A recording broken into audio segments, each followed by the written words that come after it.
Hola, ¿qué tal? Mi nombre es Sergio Antonio y hoy os voy a mostrar cómo recuperar el color de los plásticos exteriores de los coches de forma fácil y duradera, además de protegerlos.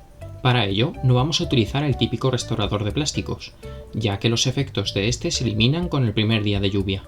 Lo que vamos a usar es betún limpiador y renovador de zapatos, específicamente del color original de los plásticos externos del coche, negro en mi caso.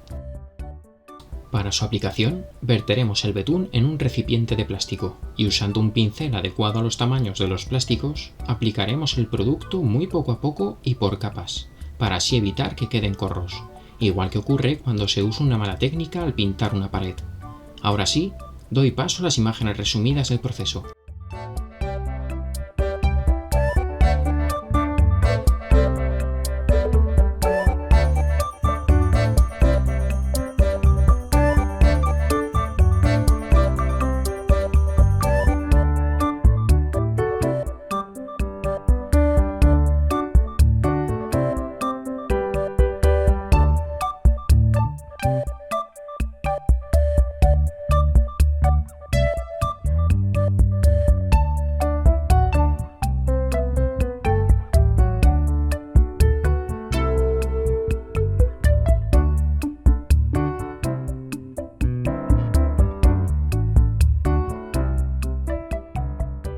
Resultado final tras la aplicación de 2 capas.